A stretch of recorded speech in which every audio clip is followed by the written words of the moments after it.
Welcome to Mr. Rodman's Top 12 Highlights from Chapter 10, The Media and U.S. Politics. Kicking off the top 12 this week for Chapter 10, we're looking at the mass media, otherwise known as the Fourth Estate. This includes newspapers, magazines, other electronic communications, recordings, books, basically any type of news media that is informing the public about what's going on out there in the real world. Now, the distinction here is quite a gray area because, as we talked about in class, there has been a lot of blurred lines between what is news and what is entertainment, and bringing up the Daily Show and the Colbert Report, other comedy type news shows where they're talking about news in the context of comedy has really blurred the lines between news media in terms of objective reporting and investigative journalism and comedy and entertainment. So we have to keep that in mind.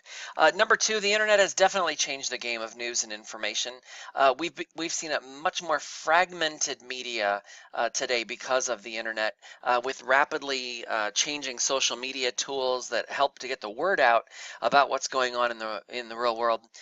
Things such as Twitter and Facebook that will allow you to know what's going on. We talked in class about Snapchat and other tools that can help you very quickly find out if news breaks. You can find out very quickly about it. But this has fragmented the media. Not everybody's going to the same place anymore. So we're getting our news from so many different places that now they're trying to cater to our individual likes and dislikes, and again going down to demographics. Television has changed too. It's definitely more visual. We're looking at a lot more charts and visuals and pictures, a lot of YouTube videos, YouTube being a very popular place to go now. Why? Because of all of the videos that are shot by people, including those stupid videos, the stupid tricks, stupid pet tricks, and we talked about the cat videos, all kinds of crazy stuff that's out there that may have been on, America's Funniest Home Videos on television. Now it has gone to YouTube, and anybody can basically look at it at any time. Speaking any time, this has also changed the news cycle. It's now 24-hour a day, 7 days a week, in terms of what's going on. And with the average American watching a lot of television over 4.5 hours a day, we can see that there's a lot less substance in terms of what's actually news, and there's a lot more fluff and things that are more entertainment focused or appealing more to the social or the entertainment aspects than actual hard news or political news like we used to see it. The sound bites are definitely shrinking. We've gone from news that had a 43-second soundbite in 1968 to one that's about 8 seconds or less nowadays. And that gets even smaller and smaller when it comes to a talking head, somebody who's just standing talking at you.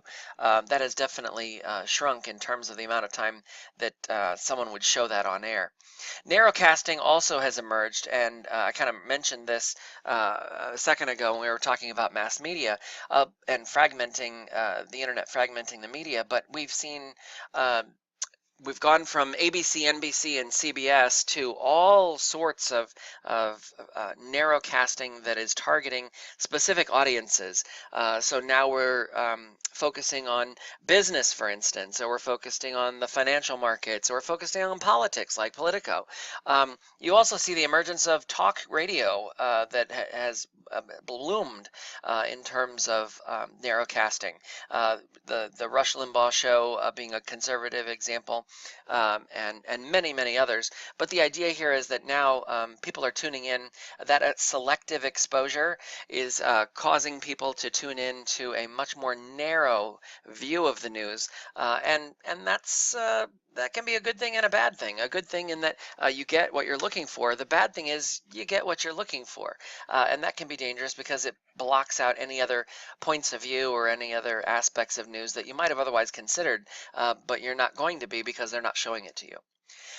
In terms of number 5, we've seen newspapers and news magazines drop in comparison. When the news is free on the internet, it definitely changes the game for those that are trying to sell the news.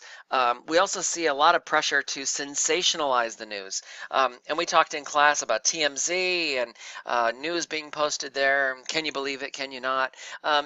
News becomes much less substantial. It's much more shallow than it was even 20 or 30 years ago. And that's definitely hurt newspapers' revenues. Revenues are from newspapers are starting to change. The Washington Post being an example of how they're trying to change their model in going to different venues and different routes, their online aspect, as well as other educational tools that they're now going into that are more profit driven in trying to change their model in order to survive. Functions of the media, they definitely provide a forum. They're providing news and trying to report that news, but they're also trying to, hold on to their investigative hat, trying to be the government's watchdog as we wanted them to be, that linkage institution we've talked throughout this unit.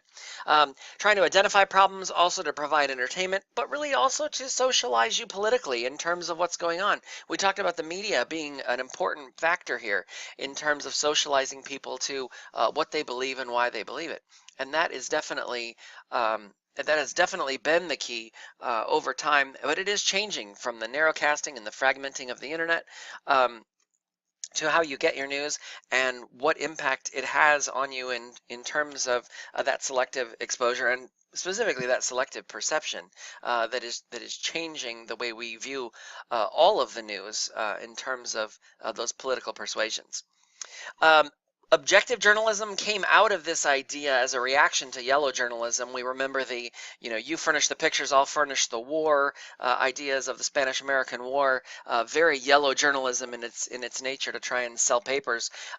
We shifted from that in the 20th century to more objective journalism, in terms of trying to focus on something that was going to hold government accountable, report the news, be more objective, nonpartisan. A step removed, but yet also report on the news in terms of what political parties and others in government were doing at the time. This led to the rise of wire services, like you see here, the Associated Press, a top news organization of news organizations around the world that kind of link together to provide news, and that really gave credence and credibility to the objective journalism that we saw in the 20th century. Also, the investigative journalism, scandals like Watergate, that led these reporters who were not reporters covering the White House at the time, because, again, the concern was, as Dr. Magleby said, reporters were getting too cozy with those they were reporting. It took two other journalists from the Washington Post that were investigating and had some tips to investigate this story that really led to this expose type of reporting. And a more adversarial press, where we're much more of a watchdog of the government today in terms of the media's focus and those aspects. And we see that the control of media has definitely changed. We've gone to a huge consolidation where we had lots of mom and pop media and different resources to companies and corporations that are really controlling a significant portion of the different types of media. It's not uncommon to see a company today that owns multiple newspapers, magazines, TV and radio stations, and other movie and video outlets. And we saw that with the activity we did in class where you had to name that network and who owned it. And this is definitely indicative of the mega broadcaster corporation that we see in the media today. The fragmented media that I mentioned is all regulated by the FCC. The cable channels, obviously not, because they're not using public airwaves. But in terms of the broadcasters, those that are broadcasting over the public airwaves, they are regulated by the Federal Communications Commission, the FCC, which is a government agency within the bureaucracy. They do fine stations for indecent broadcast. They also license broadcasters in terms of the license they give broadcasters to report the news and to for stations to actually be on the air. The newspapers and magazines are pretty unregulated, except for obscenity and libel. And libel, again, this idea that you've printed something that isn't true. It is difficult to prove, especially for people that are elected officials or candidates running in the public eye, but it has been proven from time to time. And also, there's no prior restraint, meaning the government is basically approving what the press can publish, and we don't have that. We do see that in schools where it's been upheld by the courts, that school newspapers and so forth may have prior restraint. We don't have that in Montgomery County. We don't have prior restraint. In terms of the roles of the media, the watchdog aspect is to investigate scandals and what's going on in government. The gatekeeper is to influence the agenda in terms of setting the topic. We see that the executive and legislative branches do a good job of setting the agenda, but as the gatekeeper, the media is going to influence that in terms of what is covered in the news. They're setting that agenda in terms of what they report, and then also keeping score in terms of what politicians and elected officials are out there, who's ahead. That goes back to that horse race journalism mentality that we have in terms of coverage, and that leads us into coverage of the presidential campaigns, which is where most of the coverage comes from. We're covering that horse race. We're covering who's in, who's out, what kind of money are they raising, who is supporting them, who isn't. And smaller races, it's harder to get attention. It's harder for somebody who's running for Congress to get that visibility. So campaigns are really candidate-centered. They're really focused on the visual appeal. And those sound bites, much, much smaller in trying to get your attention because they know they don't have as long to do it. In terms of media and politics today, again, the president is the star of the media, using that bully pulpit to set the agenda, throwing out some trial balloons from time to test different issues and what may be gaining ground, again, denying it if it tends to be a dud, and then adopting it or adapting it if it works. Congressional coverage we see in the media much more negative, not nearly as positive as you might see in terms of presidential coverage. And a lot of times they're reacting to what the president may or may not have said. But it's much harder for 535 members of Congress to get coverage in the media today when there's only one president and 535 congressional members and senators. It's a lot harder for them to get that type of attention. Selective exposure also reduces that type of attention because people are screening out those messages that aren't necessarily conforming to their ideology, and then they're drawing conclusions based on what they do see in terms of what media messages are being portrayed, which makes it even harder for someone who's outside of that ideological realm to gain traction and get the focus of people that aren't necessarily of the same ideological viewpoint.